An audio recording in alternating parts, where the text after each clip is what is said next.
it going, guys? I'm Carly with Abiomed. I'm passing my card around, so feel free to take that. You can throw that in your phone. I've talked to some of you guys on a couple transports. So right now there's 2 of us. So I'm on call every other day, every other weekend right now. So if you ever have questions, just give me a call. If I'm not on call, I'll give you Justin's number. So we cover Colorado, Wyoming, and Montana. As you guys have questions, feel free to give us a call. Generally, we will know if a patient is getting implanted and if they're being transferred, but we don't always know. So don't feel, if you're calling us and you think it's going to be redundant, that's okay. We like more phone calls than not. So I'm just going to show a quick video. It's like 15 minutes long. It does a lot better job talking than I do, and it kind of addresses everything tailored kind of for you folks that are doing the transferring. Does anyone have any questions before I get started? I don't know if they'll address it in the... Sure. It's okay, go ahead. So I know... Actually, I'll just wait till the videos, I'm sorry. That'll be right. way easier. That's okay. And if you have questions during the video, just feel free to ask me to stop and we'll address it and continue. Are you based out of Massachusetts? No. So our company is, but I live here in Denver. Okay. Yeah. And there's 2 of us who live here in Denver. So do you cover like all of Colorado or something? Yeah, or is it all a bigger of region. All of Colorado, all of Wyoming, and Montana. So we have probably about 30 accounts. In Wyoming, it's Casper and Cheyenne, and then actually it's half of Montana. So Billings, Clinic, St. Vincent's, and then around here, a lot of the main areas. We don't have any. I think Vail Valley is interested in getting it there. They don't have it there. So as far as facilities up in the mountains, we're pretty much down to Pueblo and then up this way so far. And do you just work with the Impella, or do you do? Yeah. So I'm just with Impella. Okay. Yeah. Yep. And we have 5 devices now, and that's what this video is going to kind of show too. We have the CP, which stands for cardiac power. That's going to pull 4 liters per minute from the LV, the 2.5, the 5.0 device, which is a surgical device, and we'll show you a little bit more about that. Pulls 5 liters, our LD, which pulls 5 liters, and we just released our right-sided device.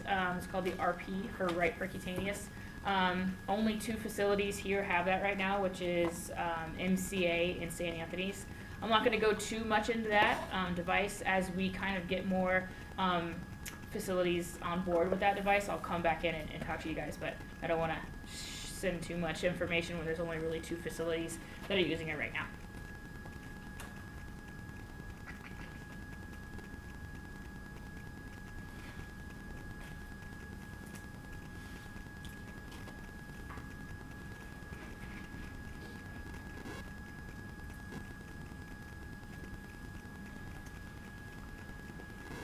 Is transporting patients on the Impella device.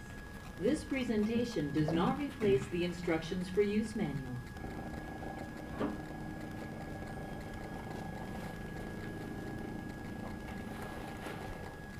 The Impella is a catheter-based device that is used for circulatory support for certain patients. There are currently 4 different devices approved for use, which provide varying amounts of flow. The Impella 2.5, Impella CP, Impella 5.0, and Impella LD. The device may be inserted either through the femoral or axillary artery, with the exception of the Impella LD, which is placed through an open chest.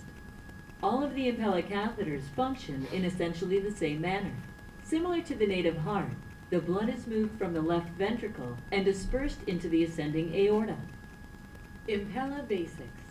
The Impella 2.5 and Impella CP both have a pigtail catheter at the distal tip that is intended to keep the Impella stable in the ventricle and decrease ectopy. Proximal to the pigtail is the inlet cage, which is where the blood enters the catheter from the left ventricle. The blood travels through the hollow tube, or cannula, and exits the outlet area in the ascending aorta. The motor housing sits just above the outlet area. The motor and cannula are 12 French on the Impella 2.5 and 14 French on the Impella CP. Proximal to the motor housing is the open pressure cord. This will give a reading on the console in relation to the aortic valve, either aortic or ventricular. The Impella catheter shaft between the motor housing and the red Impella plug is 9 French. There is a sheath attached to each Impella catheter, called the repositioning sheath. This is used to decrease the risk of limb ischemia and catheter migration inside the heart while the patient is on support. A sterile sleeve is attached to the repositioning sheath and then secured using a 2E lock. At the back end of the Impella, there is a red pump plug, which houses a pressure transducer and a memory chip. The chip remembers the settings in which the Impella was running and recalls those settings when transferring consoles. The pressure transducer is connected to the red pressure sidearm and flushes to the open pressure port near the motor. The purge sidearm is where the purge solution is infused.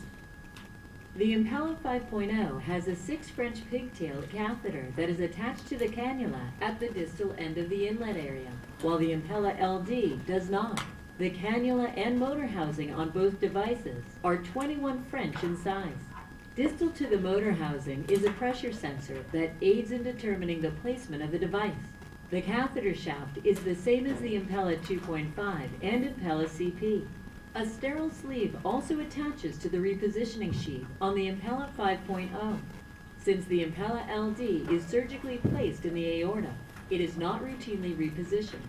Therefore, there is no need for a repositioning sheath or sterile sleeve. Since it does not use the open pressure port to determine placement, there is no red sidearm. The purge sidearm is the same on all Impella catheters. The Impella catheters require a purge solution to operate properly. The purge solution is used to create a viscous fluid barrier, preventing blood from entering the motor housing. Abiomed recommends that dextrose, 5% with 50 units per milliliters of heparin, be used. However, other dextrose concentrations, 5 to 40%, may be used. The Automated Impella Controller, or AIC, is the interface for all of the Impella catheters. There are 5 soft buttons on the right-hand side of the display screen. These include Alarm Mute. Depending on the alarm severity, this soft button will silence an alarm for varying amounts of time. For example, red and yellow alarms will be silenced for 2 minutes, and white alarms are silenced for 5 minutes. Anytime an alarm is displayed, direction will be given on how to troubleshoot and resolve the alarm. Flow Control. This button controls the speed of the motor and flow of the device. All of the Impella catheters run off of performance levels, or P levels. These range from P0, which is turned off, to a maximum sustained flow at P8 or P9. The Impella should never be set less than P2 while across the aortic valve to avoid aortic insufficiency, except during removal of the device. Display. When this button is pressed, the option to toggle between 4 different screens is possible. These options include placement, home, infusion, or purge. During transport, the placement screen should remain visible to help determine the location of the Impella.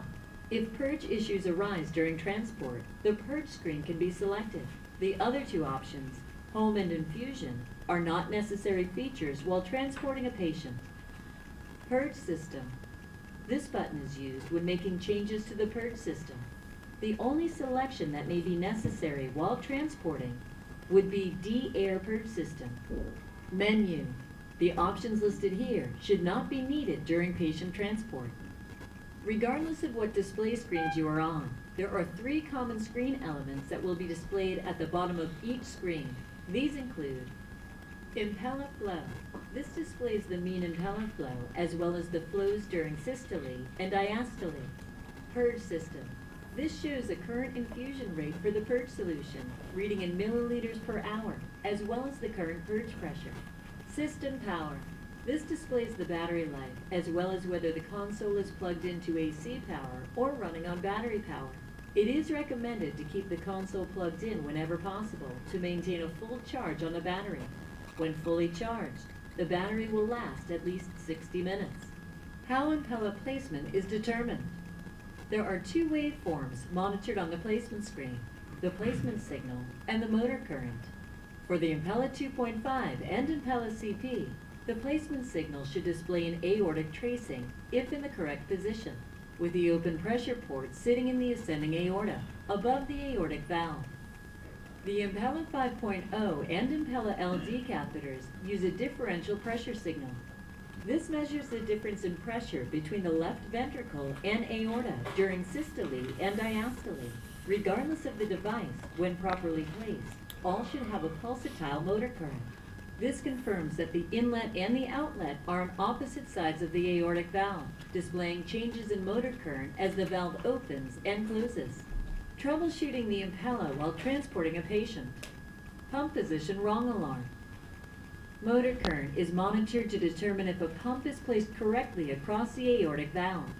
If at any time the inlet and outlet are both in the ventricle or both in the aorta, the motor current will become dampened or flat, and a red Impella position wrong alarm will appear. Should this occur while transporting a patient, press the flow control soft button. Use the selector knob to scroll down to P2, and press the selector knob in to confirm. The patient is not being supported by the Impella at this point and will need to be treated medically. Notify the accepting hospital so arrangements can be made to reposition the device via echo as soon as possible upon arrival. Suction. Suction can be caused by a few different reasons. These may include low volume in the left ventricle, incorrect pump position, and possible right heart failure. When a yellow suction alarm occurs, the flows from the Impella will be lower than expected, and consequently, a decreased level of hemodynamic support for the patient. Should this occur, press the flow control soft button. Use the selector knob to reduce by 1 or 2 P levels, and press the selector knob in to confirm. Since changes cannot be made to the position during transport, volume status should be assessed and additional volume should be given if necessary. Abiomed recommends maintaining a central venous pressure, or CVP, of at least 10 millimeters of mercury. If the patient's CVP is less than 10, additional volume could help resolve the suction alarms. If suction continues, drop the performance level an additional 1 to 2 levels at a time until suction resolves, or until reaching P2. Do not drop below P2. If suction does not resolve, notify the accepting hospital so arrangements can be made to reposition the device via echo as soon as possible upon arrival. Purge alarms.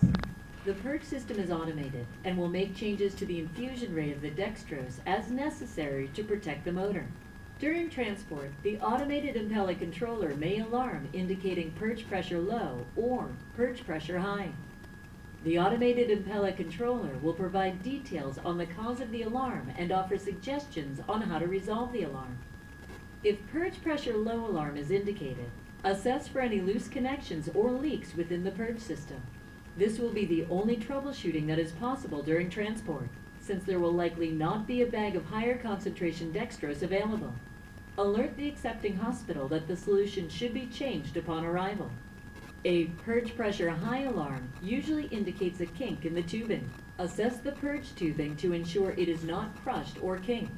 Also assess the yellow purge sidearm to ensure it is straight. This is the only troubleshooting, since there will likely not be a bag of lower concentration dextrose. Alert the accepting hospital, and the solution can be changed upon arrival. If the automated Impella controller detects that any air has gotten into the purge system, an air in purge line alarm will sound. The purge system will stop infusing, and this will need to be addressed as soon as possible. Press the purge system soft button and scroll to the D-Air purge system. Press the selector knob in to make the selection. Follow the prompts on the console. Make sure that the purge fluid bag is not empty or inverted and that the tubing is not clamped. Disconnect the purge tubing from the Impella catheter. Press OK to initiate the D-Air function. A progress bar shows the progress of the D-Air procedure. Once complete, the system advances to the next screen. Confirm that no air remains in the purge tubing. If needed, press back to repeat air removal.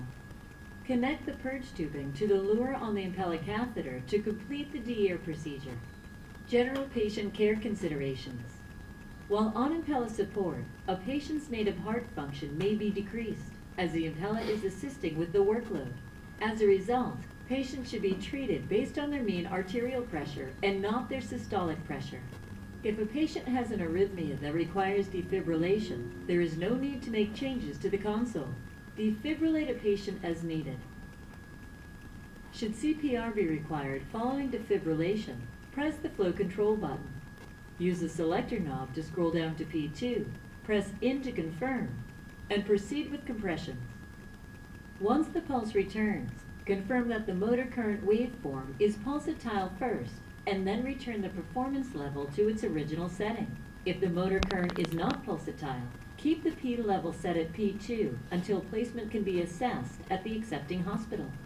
Maintain the head of bed no greater than 30 degrees. Assess the insertion site for bleeding and hematoma. Ensure the white pump cable and the purge tubing is clear of any obstacles or kinking. Preparing for transport. To transfer from one automated Impella controller to another, turn on the new AIC by pressing the black button on the right-hand side of the controller for 3 seconds. Once the startup screen appears, proceed as follows. Remove the white cable from the front of the original AIC and immediately plug into the new AIC. The patient is not supported at this time. Within 10 seconds, the AIC will recognize the Impella and will ask to resume the previous settings. Press OK using the selector knob and to immediately restart the Impella. Once the patient is back on support, proceed to moving the purge system over to the new AIC. Disconnect the yellow lure from the Impella. Open the purge door by pressing the button on the left-hand side of the AIC and remove the purge cassette. Once removed, reconnect the yellow lure to the Impella.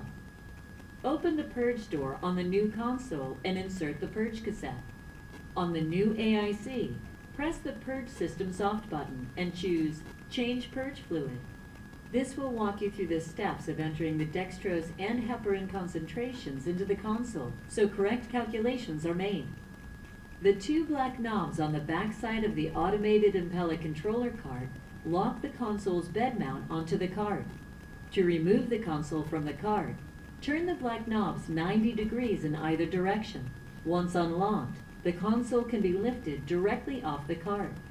The console's silver bed mount can be placed over a bed rail to aid in transport if needed. If the bed mount is not needed, it can be retracted into the back of the console. Thank you for your attention. If at any time assistance is needed prior to, during, or after transport, please contact the Abiomed Clinical Support Center at 1-800-422-8666.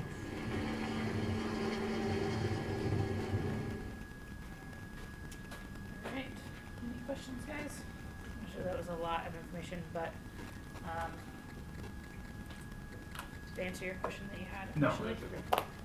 No, it was more of like a, because I did a bunch of the videos Sure. before, so I watched the ICU care.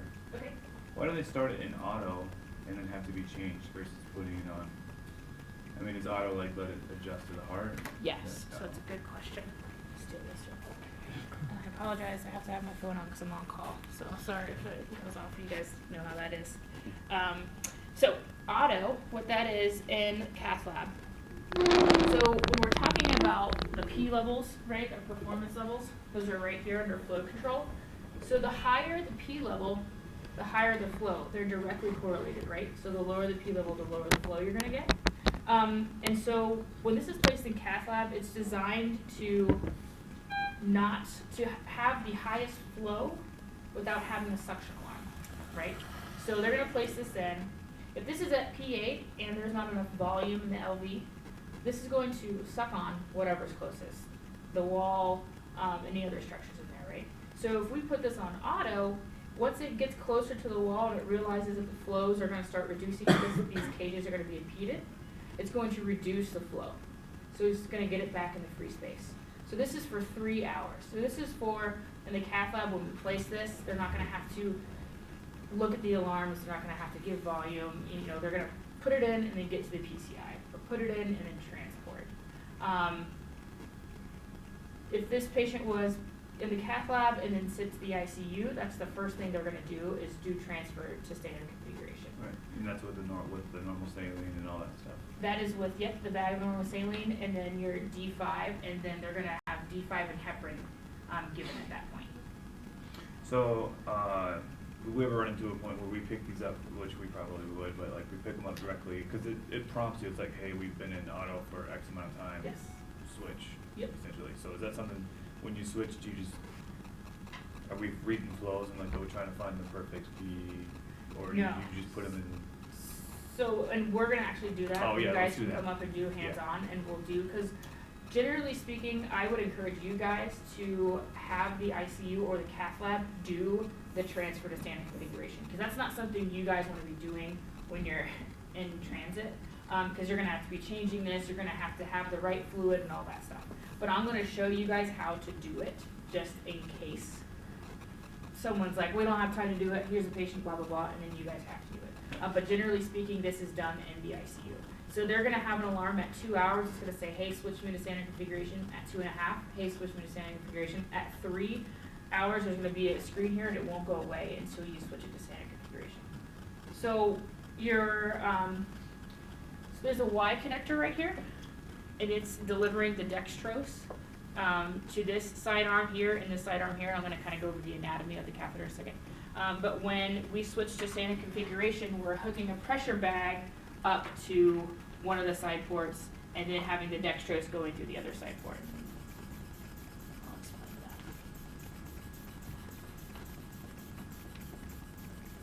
that. Right. So I passed a couple catheters out. I'm gonna try to get through this, you said about an hour or so. So this is the catheter. This is a 6 French pigtail. So anytime we across the valve, we put anything into the ventricle, we want to have an atraumatic tip. So we chose a pigtail on here. So it's going to sit in the free space. This is the inlet cage, and this is the outlet cage. So if this is running correctly, the inlet cage is in the ventricle, and the outlet cage is in the aorta. And that's how we're essentially producing cardiac output, because we're grabbing the blood from the LV and then displacing it into the aorta via the outlet cage. And the valve sits right about here. Make sense? So this is a hollow nitinol cannula. It's pretty flexible. It's got a bend on here to accommodate just to sit right into the LV. So there's little paddles in here. They're called the impellers. That's what's actually spinning. That's what we hear here. They're spinning back and forth. That's what's going to generate the suction to pull the blood from the LV to the AO. And it's doing that because there's actually a little motor here. So this is a motor housing. So there's a motor in here that's actually turning those little impellers. And then if we look right here, there's a little pinhole, really tiny, tiny pinhole. You can just take my word for it. That is what's going to give us our placement signal. So our placement signal is our red on here, right? And it's going, when it's in a patient, not in a water bottle, it's going to have a waveform here, and you're going to have systolic, diastolic, and MAP numbers. And that's because of where this is sitting. So where is the outlet sitting? Aorta. So then the placement signal is sitting in the aorta, which is why we have aortic waveforms, aortic numbers. It's important for you all to know, though, this is not transduced or zeroed to the patient. So if I was pushing meds for this patient, I would not push from these numbers. I would push from my monitor that I have.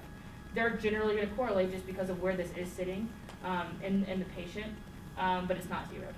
Make sense? Mm-hmm. Okay. This is your 9 French catheter. It's got little ticks on here, so every 5 you're going to have a numerical value, and every 1 it's just a centimeter. So that's important for you guys, because let's say you're picking the patient up, and the nurse is going to say, hey, this patient is at 86 centimeters.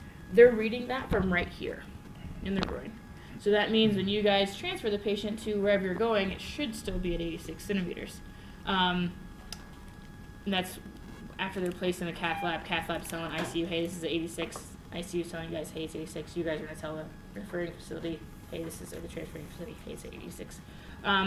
So this is our repositioning sheath. So when this is placed in the cath lab, there's what we call a peel away sheath in here.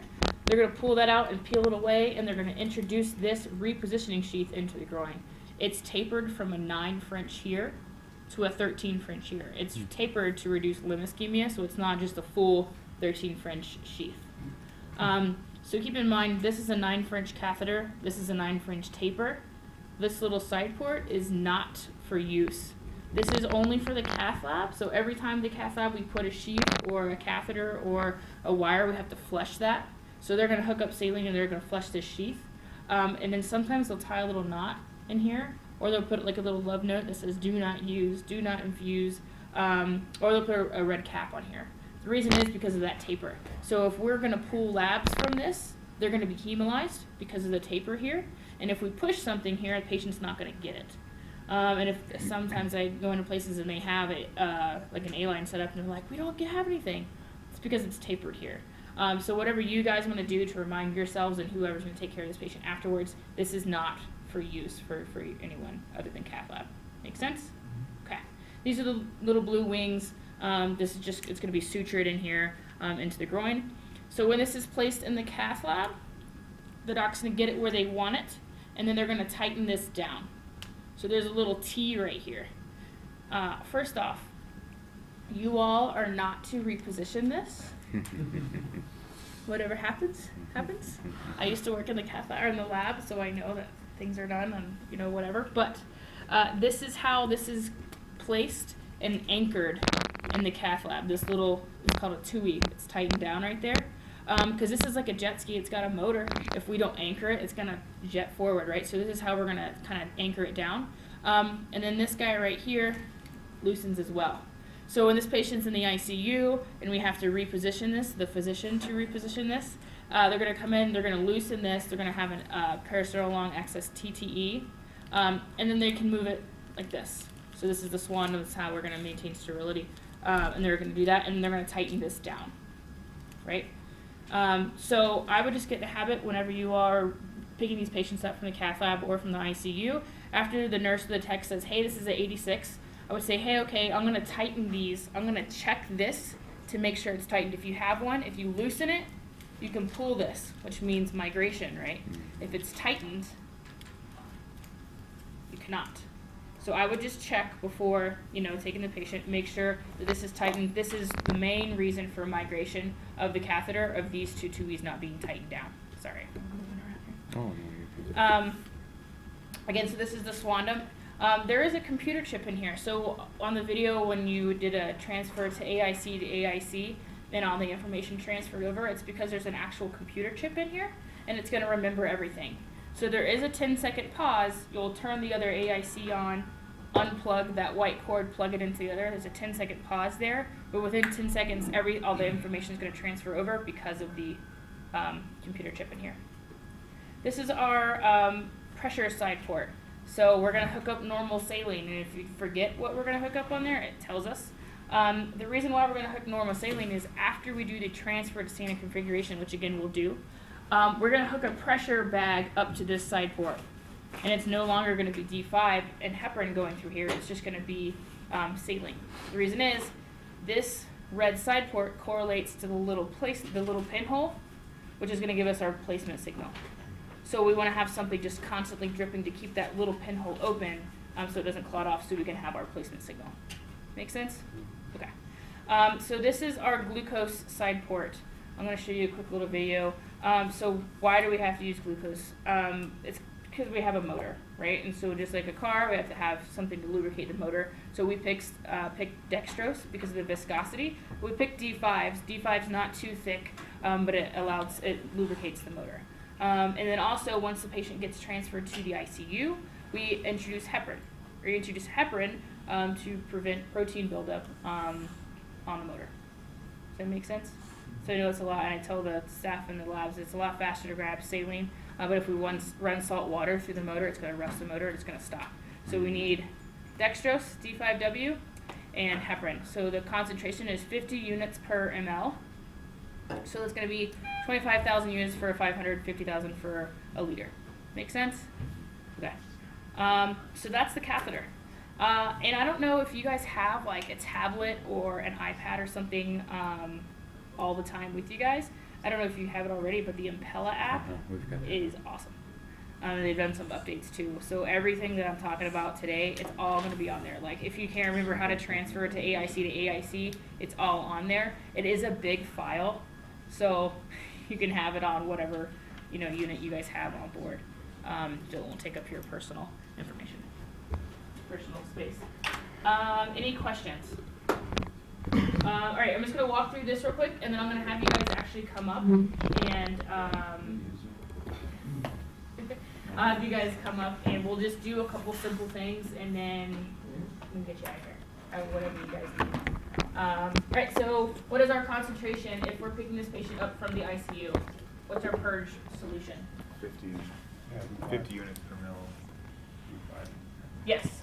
So it is D5W with 50 units per ml. So this is our tubing. This is our cassette right here. So I'm going to show, I know you just transferred me over, but I'm going to show you guys a video in a second of why we actually have the purge solution. So it's important that the blood actually never gets into the motor housing. So the purge solution is going to come this way, and the blood's going to come through this way, right? And they're going to meet, and then they're going to disperse into the body. If the blood got into the motor housing, what do you think would happen? It would clot off, right? So the purge solution coming this way through the white catheter is at least 3 times the systolic blood pressure of the patient, which means it's going to be higher. So when the blood comes this way and meets the purge fluid coming this way, it's going to disperse. So that's how it's protecting the motor housing. And you guys aren't having to do calculations or formulas to figure out to make sure the pressure is high enough. That's all done right here by this machine. So if these numbers ever get out of the thresholds, it's going to ask you to check a couple things, and that's the white alarms that they went over to the video. So if you had a white alarm, it's going to ask you to make sure that there's no kinks. For you folks, it's going to, if we have some air in the line, it's going to ask to make sure this isn't flipped upside down, because then the air will get into the line. So when these patients are in the unit, these tires down here are really big, and this tubing is actually pretty wimpy. So sometimes that'll clamp it, and that's going to increase the pressure just like a hose, right?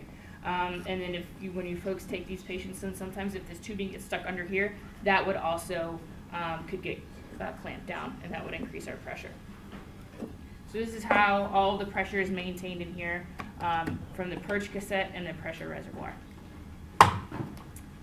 Walking down. So this is our tubing. Once we switch to standard configuration, this little Y is going to go away. This is a filter to filter out the bacteria with the dextrose and the air. Any questions? That's a red alarm. Questions? All right. Is a pressure bag just at your standard 300? Yep, pressure bag, yeah. Better than this. Yeah, just a normal like A-line setup, 300, and it's just normal saline. We don't need heparin through there. So when these patients, when this is placed in the cath lab, we're shooting for an ACT of 250. And then when these patients are taken to the ICU, we're shooting for parameters of 160 to 180 ACT. If they don't do ACTs, we're looking for an equivalent PTT of an ACT of 160 to 180. So sometimes you may see these folks come to you guys with systemic heparin drip. That's probably because their ACT became subtherapeutic and we had to start a systemic heparin drip.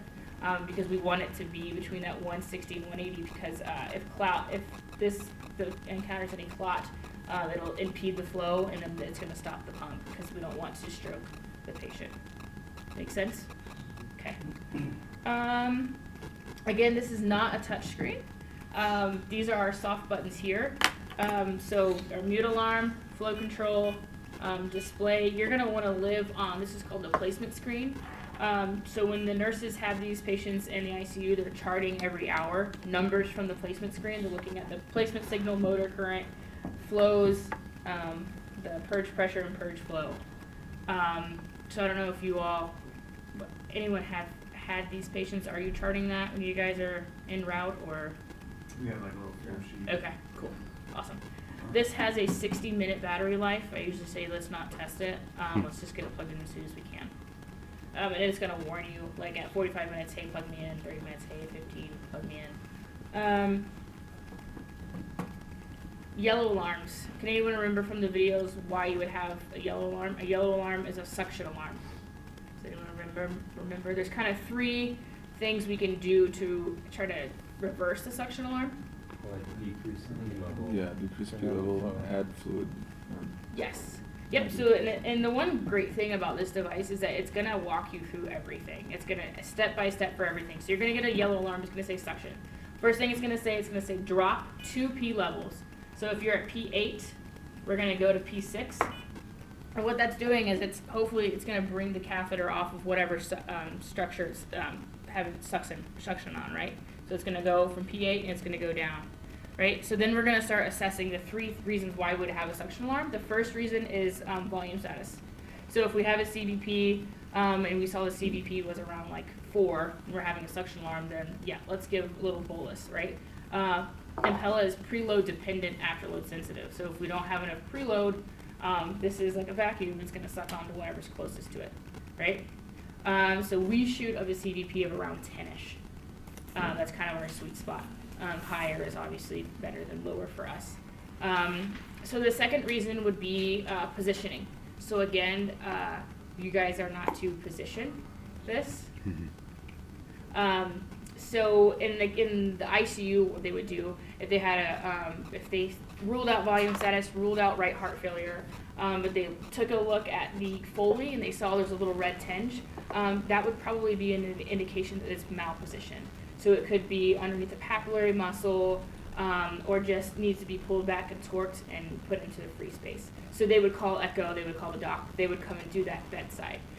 For you guys, if you've ruled out volume status and right heart failure, maybe just call in and say, hey, we need to have a stat echo, or can you get an order for a stat echo, whatever policy you guys do, because we need to reposition that. To that point, since we're increasing cardiac output and organ perfusion, we help the kidneys. We can help perfuse the kidneys, but if we are causing hemolysis due to suction alarms because it's not positioned correctly, or we don't have enough preload, then that can damage the kidneys. So positioning and volume status are very important with these patients because we want to help, not hurt these patients, right? So the third reason would be right heart failure. If the right heart's not squeezing enough from the right to the left side, then that's a conversation that we would then have with the doc. Red alarms are there's a couple different reasons. So motor current here. So generally you would have, and it's silly, but 2 humps, happy pump. We have waveforms here and waveforms here. We're good to go, right?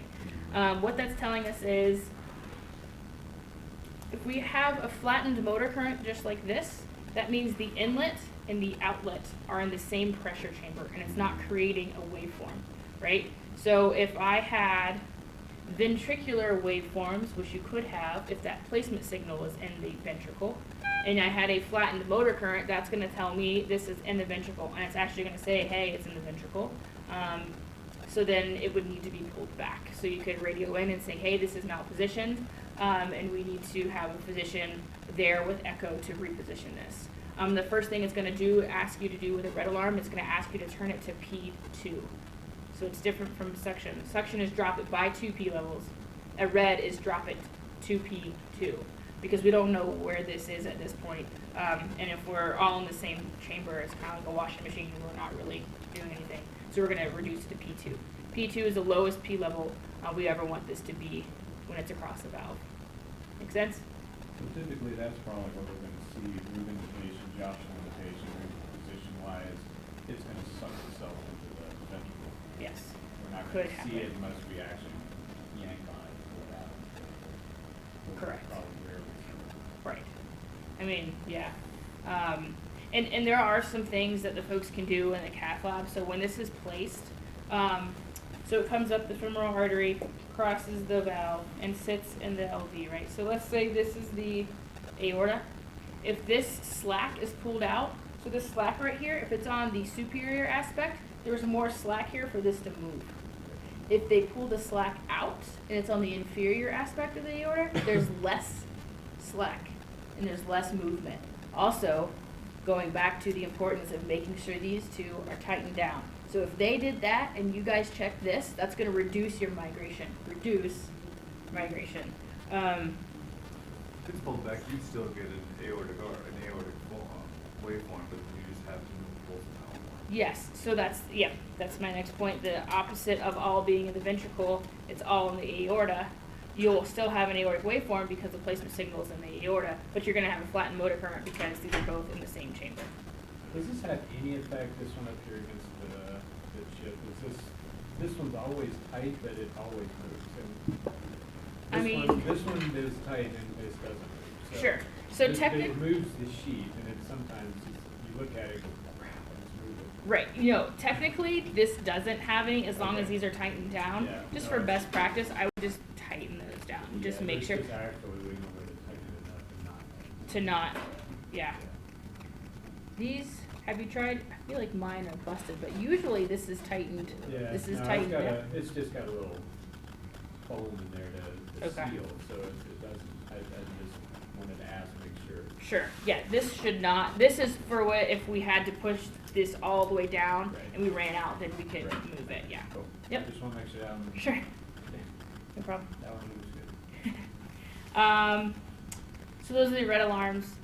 So red alarm, what's the first thing we're gonna do? P2. Cool. And then nothing else. You're gonna radio in and you're gonna say, hey, it's all ventricle, or hey, it's not. And we need a stat echo. It is important that we get a stat echo right when you guys get down there. Patient goes into, you have to shock the patient. What do we do? Shock. Shock them. What if we have to do compressions? You on the P2. You do Oh, them, P2, yes. Yeah, I turn down always to say P2. treat the patient first. I'm not gonna, if you guys are tied up and there's no one to turn it down to P2, continue what you're doing. But if someone has an extra pair of hands, let's turn this down to P2. Same reason, because when you're doing compressions, 9 times out of 10, this is gonna migrate. And if it migrates all the way in the aorta or the ventricle and we have it at P8, it's just like the washing machine effect again, right? So we want it at the lowest level. Sense? Okay, I'm going to have, so you guys come up. This is, from here on out, this is as much time as you guys want to spend. I'm going to have you guys transfer to standard configuration again. Generally, this should be done. Is it always done? No. So it's just good for you guys to see how to do it. And then we'll de-air it. Let's say that there was a crack in this cassette. I don't know that you all will have a cassette on board, but let's say it cracked right before you guys are about to leave. Then I'll show you guys how to switch that out. And then I'll show you guys how to switch this. You guys are going to do all this. And this is mostly just to get you guys comfortable with the buttons and the toggle and the machine. Make sense? Any questions? Is a crack actually a thing? Crack is a thing. Yeah. Yeah. It's not often. Seriously? I can tell. This shouldn't, because this should be protected. I'm not going to say it doesn't happen. If someone crammed that in there really hard, you know, it can crack. I can say at one time I was in the OR and the fellow was cutting the drape and he cut this. So luckily I ran down to the cath lab and grabbed another one. But if this has a hole in it or anything, we could change the whole cassette, the whole system. Generally speaking, you guys won't see this because if you're transferring a patient from a facility to like the U, which is where they would do 5.0s or St. Anthony's, they're going to do the 5.0. But this is what it would look like. So the 5.0 is a surgical device. So it's usually the cardiologist and the CT surgeons kind of work together. So we're going to take this patient to the OR. We're going to sew a graft onto the subclavian artery, tunnel it underneath the skin, and then place the 5.0 device through here. So this is really good for these patients because they can sit up and ambulate if need be. So sometimes, generally the 5.0 can be used to bridge to transplant, bridge to LVAD. So there are some folks that receive this and they're on an exercise bike, but they're just waiting until they have the transfer, right, with the transplant. So this is when it would be up here. But generally speaking, again, you guys would be transferring them to the facility to have this done. But this is what it would look like under the skin. Same AIC. It's going to pool 5 liters. We're not going to have the pressure. The placement signal is going to be a little bit different. It's a differential pressure system sensor. So it is measuring the pressure from the aorta and the ventricle during diastole and then during systole. So it's flip-flopped. Your diastole numbers are going to be on top and your systole numbers are going to be on the bottom. Systolic numbers are going to be on the bottom. Does that make sense? I said I'll go too in the weeds with that with you guys because, again, you guys will probably most likely be seeing the 2.5 and the CP devices transferring. If you guys start having more 5.0 and you want me to come in and talk more in depth, I certainly can. Same thing with the RP. But for right now, you guys will probably see the 2.5 and the CP mostly. Would you ever see an RP and? Yes. Okay. Yep, so that's biventricular support, and you would have 2 AICs. So the one thing is this AIC is compatible for all devices. And our heparin protocol and dextrose protocol is the same for all of them as well. But yeah, you would have, so the right side of the device goes to the vein, obviously, and then the left side goes to the artery, so you could have two possibly. So that kind of is different. The inlet sits in the IVC, and the outlet sits in the main PA. And so that cannula totally bypasses the RA and the RV. So you're pushing blood from the IVC to the pulmonaries. So it's kind of an opposite. Make sense? All right, cool. Whoever wants to get up here, this is for you guys, hands-on. We're going to do transfer to standard configuration. We're going to switch our fluid. We're going to de-air. We're going to change our cassette.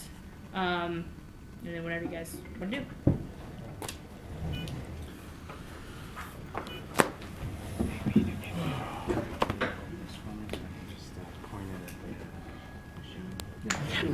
So usually just for today, so we can maybe speed it along a little bit. Whoever's here, if you could just read it, what it's saying, and then whoever's here will just listen. So whoever's here will read what it's actually asking us to do. And the one thing, again, about this device is it's going to walk you through everything that you need to do. It's going to ask you to do it and walk you through it. And so if you get impatient and you try to go a step ahead, it's going to realize it, and you're actually adding time to your. It's going to make you redo it. Does this flow correlate with your P's? I mean, because it's only going to flow obviously what the right's giving it. Is that understand? So this is what the machine is actually pushing into the aorta. Yep, this is the cardiac output per Impella plus native. Okay. So if you have a CCO, Swan, or whatever, you can take. Which is which? Yeah. You can subtract. Yep. So if this were on, say, so this is P8. Say if I were to lower this to P4, would this lower as well? Would this correlate? Let's see. Oh yeah. The answer is yes, because and it the max directly is correlates. 4 liters. So yeah, so right here, if you check right here, it says LP 2.5. So this is going to tell us what device is in. So this is a 2.5 device, which means the max is going to be 2.5. So if we had a CP, our max would be 4. So we have some facilities that have the second generation CP, and the max is going to be 3.5. And we have some of the facilities that have the third generation CP, and the max is going to be 4. Doesn't really matter to you guys. You can just check up here to see if it's CP or 2.5. So if I'm looking here and I'm losing kind of my hemodynamics and my flow's kind of low, I'm like, geez, I should probably take this guy out. Yeah. Okay. Yeah, absolutely. Would you ever use boost on this one, or you just go to PA? I would just go to PA. I mean, boost is going to give you a little extra. Boost is mostly used for the cath lab. Okay. If we're doing like a balloon inflation, and we wanted to give just a little bit of extra. Is when generally we would use boost. Because boost only lasts for like, what, 4 minutes? 5 minutes. 5 minutes. Yeah. Yep. Absolutely. What's that get you again for the boost? The boost, so you would go right here. It's going to give you maybe like 0.3 to 0.4 extra. It's not much. And it's usually just in the cath lab, again, when we're doing like long balloon inflations. Yep. And again, and so if you have patients, so let's say this patient was on a CP and we're pulling 4 liters, sometimes you'll see a reduction in pulsatility, right, in their flows. And sometimes, like in the cath lab, when they're doing these balloon inflations, whoever's monitoring, they're like, oh crap, you know, or it's flat, we don't have pulsatile, and it's because the Impella is really taking over the workload of the heart. So it really depends on how much native heart that patient has. If we're really pulling 4 and their native's like 0.5, yeah, you probably sometimes would see that. One more thing, so if you have an Impella position unknown, which is it's saying right now, it's the reason why we have that is because our systolic and diastolic numbers are getting closer together, and they're under 20 points. So there's nothing to do there. That's basically just telling you that your patient's pressures are pretty low. And those are the patients that we want to have this in, because we are not reliant on a beat versus like balloon pump has to have a beat. So then you're generally given inotropes and pressors to kind of whip that heart to get a steady beat, right? We're directly unloading the left ventricle. So we're putting it in there, and then we're starting to just rest the heart. So that's kind of how it's working. So when they have almost no flow, it's very close to an LVAD, right, where it's providing almost all the flow, and that's why you wouldn't have the pulse. Yes. So when it gets down to that point, are we thinking we probably need to ultrasound for like blood pressures, or I mean, if you're not going to get any pressure, and like you're doing 80% through the Impella, that's when, I mean, you'll have pressures here, and you'll see that you have flows here. So if they're starting to get lower here, I would just revert to this and see, hey, we actually do have pressures here, and we are supporting the patient. Okay. Yeah. And are we titrating off of these pressures, or like we were talking earlier, are we titrating off of a non-invasive or? If you actual have a non-invasive, I would titrate off of that Okay. first. If Okay. this is your only thing, again, this just isn't zeroed to the patient. So if I had a zeroed Right. number over here, I would feel a lot better titrating from those numbers. Got it. Yep. And if a doc ever asks you, you know, heparin, blah, blah, blah, you cannot titrate how much heparin this patient is getting. Because these numbers are changing all the time, the purge pressure and the purge flow, which means how much they're getting always changes. But then that's when they would start a systemic heparin drip. And then you could titrate those, right? But we can tell what they've got, right? You can, absolutely. So we'll go to display, and then we're going to go to infusion. So this is a nice screen. This is good for eyes and O's, or if you guys are charting like afterwards. It's the first line up here is going to tell you the most recent hour. And so it's going to tell you your volume, how much heparin they received, and how much dextrose they received. So this is, again, an hour after. It's not during, because it's changing all the time. These are good questions. Any It's just other? at the hour, At the, yeah. at the half hour. Yep, the hour up here. Whenever you started it, and then an hour out. We haven't added heparin into here yet because we haven't switched it to standard configuration. So that's why there's no heparin readings. So after we switch it to standard configuration in a second, then we can go back here, and then an hour from now, it would tell you how much heparin that patient received. Make sense? Yeah. Okay. The home screen, it's kind of cheesy, but home is where the heart is. There's a nice little heart here. I use this when I talk to patients' family all the time because it just shows, usually this little question mark won't be there, but it just has a nice little picture of what's going on, where the catheter is placed, and that really generally resonates for patients' families. They don't quite know what's going on. You can at least show them a picture. You guys are going to live in the placement screen because this is the everything you need to meat and potatoes of what's going on. Questions? Okay, let's switch this to standard configuration. You're on auto. Whoever wants to do it, go for it. Okay. I'll do it. So we'll have one person reading, and then one person over here actually getting your hands on the catheter. Okay.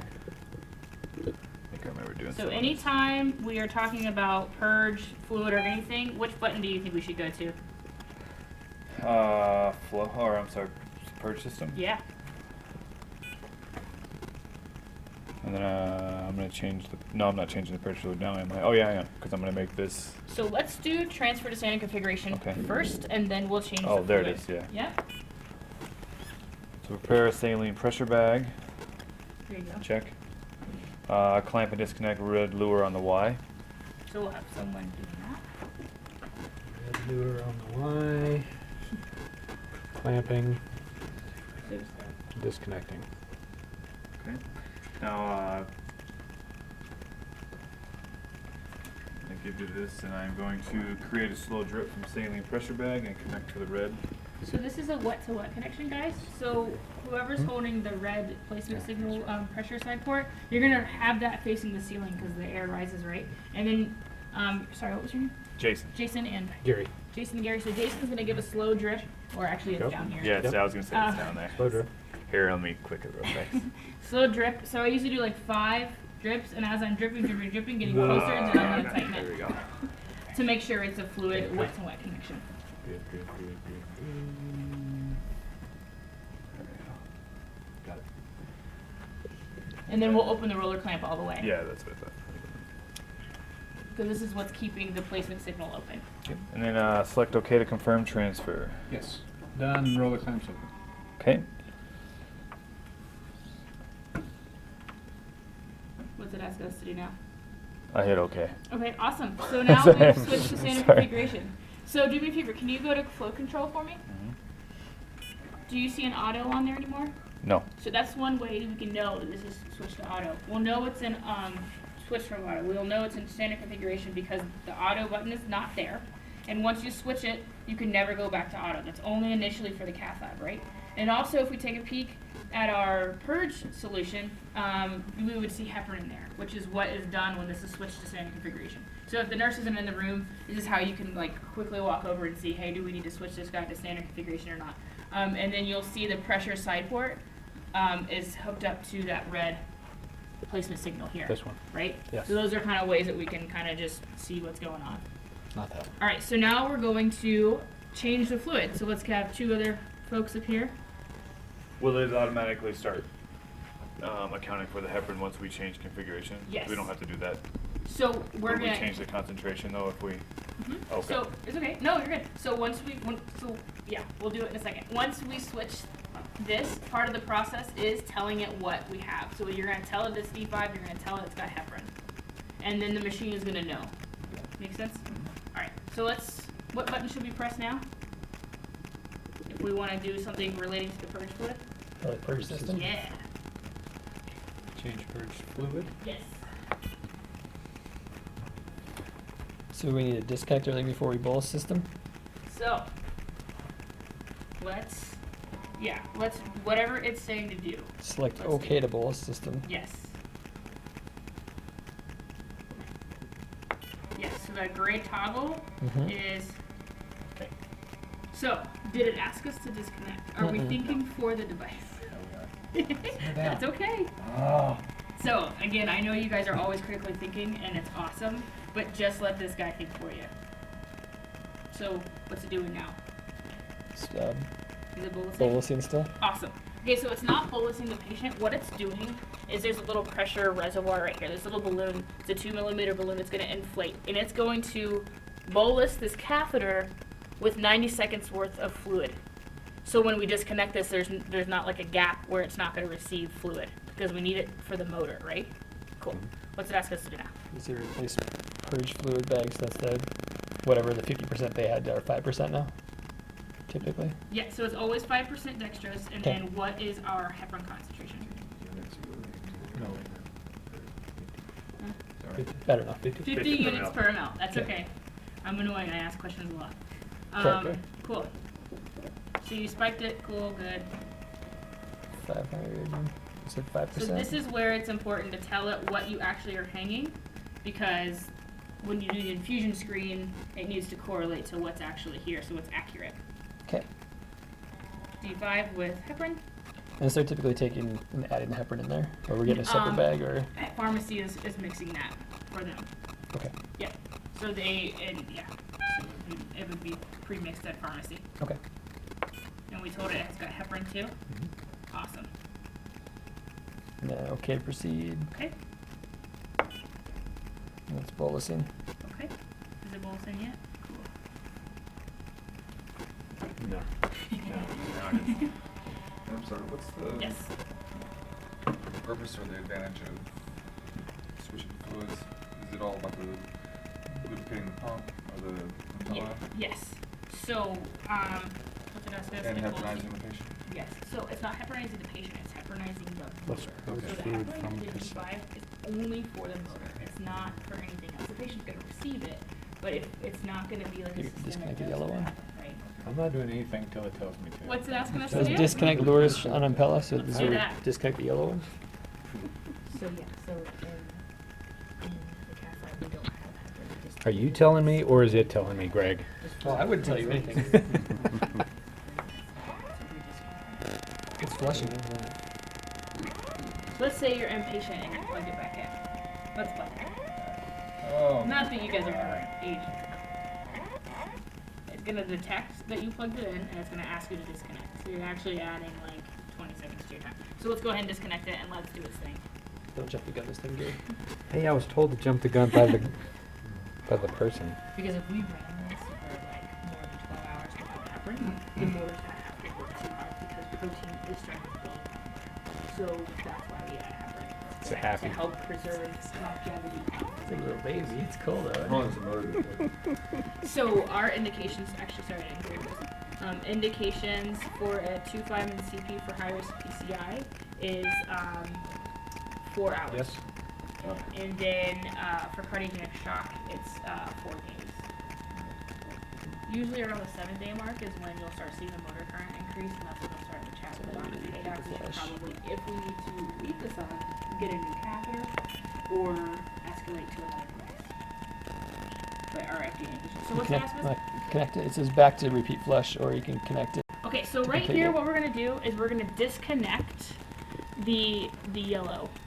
So the We're Y gonna disconnect connector. this? Yeah. Okay. Because at this point it's redundant because there is a filter on there, but there's also another filter on the dexterous side for it. So Now you're good, Greg. Go. what's it asking us to do now? Goes back to repeat flush, connect lure to Impella, and now it's going automatically. Cool. So if for some reason we needed to reflush it, then you could go back, but that's redundant. So once you disconnect the Y connector and you connect the yellow, then we're good to go. And if we forgot to disconnect that, does it create a problem or no? It's not an issue if you forgot to take the Y connector off. It's just gonna catch on stuff and it's just redundant because of the two filters. But it would still work with. And then we land the ICU, be like, you guys are stupid because you didn't disconnect the Y connector. Then you'd be like, what the heck? Yeah. And if that happened, then you could just do like a mock, like a Mock flush. fluid change, and then you could just disconnect it. So now we have switched it to standard configuration. We've switched our fluid. So let's say there is air on the line because for some reason maybe the bag was turned upside down and now there's air on the line. So that's where I have a question. Sure. Why is there ever any air in that I flush know. bag? I used to work in neuro, it drives me nuts. I know. There's Why air is there ever any air? Because the Shouldn't we be machine- training people to do it without air? Yes, Okay. but no, because the machine detects air. The machine is going to detect air if there's air in the line, and then there's a filter down here that's going to filter out the air. I know if you want to purge the air out of there, go for it. I think that's just an extra step that our company decided not to do because it's just another added thing to do, and the machine is going to detect the air in the line for you. But whatever you do. Air is hard. We hate air. No, hey, I know. I worked at neurointerventional radiology, and And there our was pumps. one little thing in there. It was like everything stopped. So I totally understand where you're coming from. So let's say there was air, the bag was flipped upside down for some reason. Which button should we go to? Purge system again, Yes. and then de-air purge system. Yes. So make sure the bag isn't inverted or empty. Make sure the tubing's not clamped. So there's no actual clamps on there, but it's kind of Okay. talking about like those big tires down there, or if it's underneath the AIC. Okay. So when Uh, we're in this configuration, we can actually stop right now, put some air in and redo it and get the air out of there? Yes? Yes. Yeah, so if we're transferring, we could, if we get to this point, it's a good time to take what air out. If you wanted to, Cool. yes. Yes, I want to. Yes. Don't you get that? Have you not heard my Yes. voice? I want air out. Yes. So what's So that gonna say? now disconnect the lure on the Impella. Okay. Amanda, can you do? So, there is dextrose going through here, which means it's going to be sticky. Please don't use Kelly clamps or hemostats. Because if that stuff is cracked, if the tubing on this catheter is cracked, so what's it asking us to do? Sorry, it's yelling at us. Follow the steps on the screen. So So press OK. it's, pardon? Crack the tubing and then what? If we crack the tubing on this side, then this is compromised. The whole catheter is compromised, and I'm not gonna lie, this is not a cheap catheter. But if that was, cracked, we could change the cassette. But if we're in the air, we don't have any means to do any of that. So let's try to manhandle it off. So what this is doing, it's just purging the line. So there was air, so your friend air was detected by the machine. So now it's purging the whole line. Okay. Confirm no air in tubing. Press back to repeat. Connect lure. Like, so if you're assessing the line right now and you see that there's air in there, you could do a repeat. Got it. Yep. Gotcha. Cool. Sweet. Patient is, you're starting CPR. What are you going to do? Somebody do it for me? We're doing compressions. Full control. Down to P2. Yes. And then patient is back to normal relative to whatever that was. So We we're can gonna resume. go back to So where you'll we were. resume whatever P level you were at prior. So if you were at P7, we'll go to P7. And then we're good. We're shocking the patient. What are we going to do? Shock him. Shock him. Shock him, Dano. All right. We have a red alarm. What could be causing the red alarms? Our motor current is flat, and our placement signal is ventricular. Both Mhm. migrated. Just It's migrated. either in the vitro So- or the aorta. Yes. or the I'm gonna P2. turn it down to P2. Call it So, back up. if you don't hear that little audible click on there, the little toggle, it's not gonna select. So, that's important to kinda, I know there's a lot going on, but, if you think you've selected something but it didn't actually, like, click, then it's not gonna select it. Hey, accepting facility, we need a Yes, stat, bedside. yes. Stat echo, and they're You gonna need an do a ambulance at the peristernal lung helipad. access. And hopefully by that time, I'm there already at the, receiving facility, and I'll be there to meet you guys and to be there with echo and the physician. So again, don't feel bad about, even if it's in the middle of the night, I'm on call every other day, every other weekend right now. So, we're on call, yeah. Sucks for me, but it's good for you guys. That's why we're on call. So please feel free to call us. Or even if you don't know, like if you guys are about to transfer, you can just say, hey, just a heads up, we're transferring to the U from MCR right now, or, you know, whatever. And then so we'll meet you guys there. The console weighs about 30 pounds. It does come off the back there. On the video you saw there's two little black tabs. We'll turn those, pop it off, and then put it into the aircraft. Usually first thing I do when I'm transferring these patients, or with the folks that are transferring, first thing I'm going to do is find the power source and make sure this is plugged in. Even before the patient, if I'm ever there, I say, hey, here you go, here's the plug, please plug this in, and then we'll get the patient on. Because if there's no power to it, then it's not going to work, right? So that's my most important thing is when we're transferring, is to make sure that it's plugged in. And that's it. So assuming everything's working and it's good flow and it's in the right position, your medications or any sort of meds you have hanging really are, shouldn't be titrating or messing with them ideally, because this is doing all the work. I think Yeah. if we get low pressures though, Yeah, I mean, if we're, Yeah, we clearly, could- I mean, there's Give the them right both. side. we don't or need to multiple. flog the heart like you were saying, Yeah. because that's doing the work, but we Right. can give them a squeeze with some Neo or something. Right, yeah, something Yeah, else. absolutely. And so when I'm talking to physicians, and we're talking about weaning this off of patients in the ICU, my conversation is, can we start weaning the inotropes and pressors first before the Impella? Because after Impella, it's native heart, right? So we don't want to take Impella off and then still have them on levo, everything, and then we're training those down.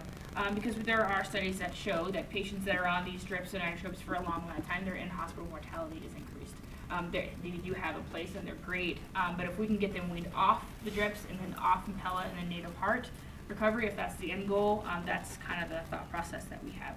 I patched these out earlier, I didn't really go over them, but this is what it's doing for the patient. So the inlet sitting in the LV, pulling the blood from the LV, what it's doing is it's reducing the LV-EDP, reducing the wall tension, the workload of the heart, the macrovascular resistance, and increasing the coronary perfusion, reducing the demand and increasing the supply. So that's important that we know that this is how it's actually working for the patient. So if we have a patient that their afterload is pretty high, and we're competing with that afterload, it's like taking a bow and arrow and shooting it into the wind, taking the blood from the LV and putting it into the AO. If we are competing against that afterload, we're not going to effectively move the blood.